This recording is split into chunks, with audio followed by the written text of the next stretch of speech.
Hello everyone, it is the January update. It is January the 18th of 2019 that I'm recording this. So, depending on when you're watching this, I hope that you have or have been having a blessed year in 2019.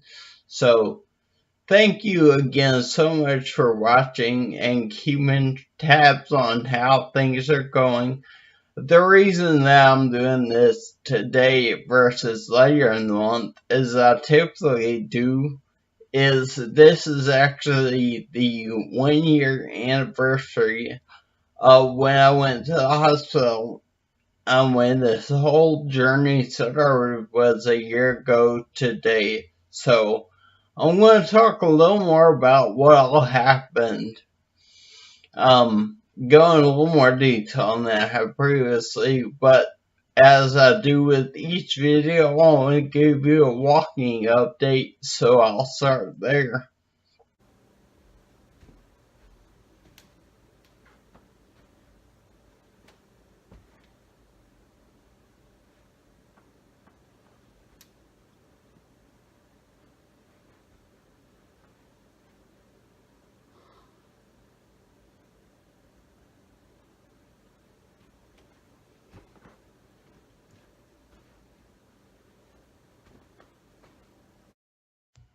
What basically happened when I couldn't walk and I went to the hospital?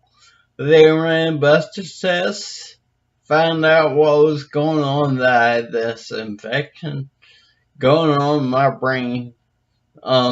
They said another hospital was better equipped to deal with it, so I moved from hospital 1 to hospital 2 on day 1. They had me on broad spectrum antibiotics that were supposed to hit a lot of things.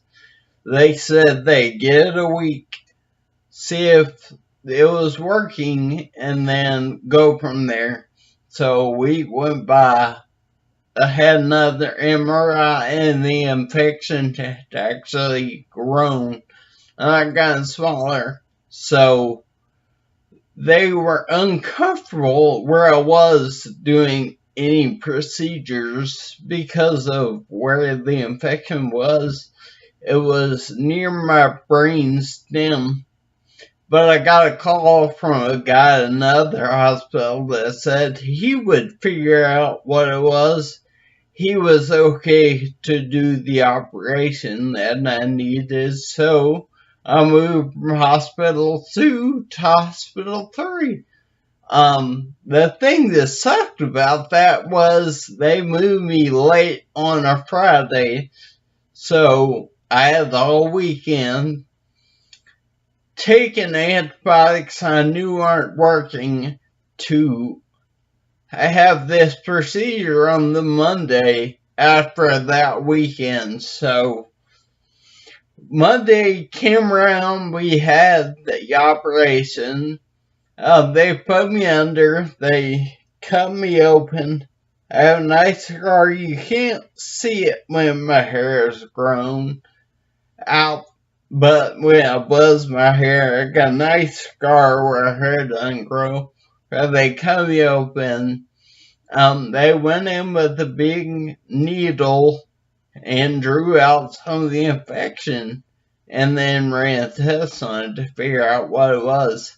That took another almost a week to get the results from that, which sucks because I didn't really find out until the following Friday what I actually had going on, so I was still taking antibiotics that weren't working while they were figuring out what was going on. So they figured out that I had a form of streptococcus, and they changed my antibiotics, so I was highly taking antibiotics that would get rid of the infection. At this time, I also got a PICC line put in, so they basically went in through my arm, into a vein and put a little tube from my arm that went through the vein towards my heart, so that when I got the antibiotics, they get both those in and they get dispersed to the right area. So I got that, had the procedure, and then they shipped me on to hospital number 4, which was actually the rehab hospital, where I stayed for 6 weeks. So once they figured out what was going on and what was the appropriate antibiotics for me to be on, they sent me to the rehab hospital, where basically every day, Monday through Saturday, from about 8 a.m. till 3 or 4, we would do therapy. So I did speech therapy, physical therapy, speech, obviously, to work on problems that I have in that area. They also did a lot of cognitive testing and stuff like that. Physical therapy was mainly geared at getting around, using a walker, using a cane, walking, that kind of stuff. Also had occupational therapy, which was, using your hands, and I had, activities to do to relearn how to take a shower and comb my hair and do all the activities of daily living. So I had that as part of my therapy that I did as well. So thankfully I stayed there for 6 weeks. After the first week, I almost got sent home because when we were there was something going on with my medicine that made me sick in the second week. And I threw up multiple times, and I didn't really progress in getting myself to improve. So the insurance company almost said, we're not going to pay for this guy to stay any longer. My caseworker actually pulled my mom out into the hallway to have a conversation that I might be out of luck. If that would have happened, I probably would have had to go into some type of skilled nursing facility or something like that, because I wasn't well enough to handle myself. If they wouldn't let me stay any longer.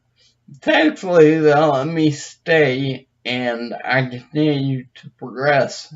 So I stayed there for 6 weeks, got out of there, and was still on antibiotics. So I took that for about 3 months longer after I got out of the hospital.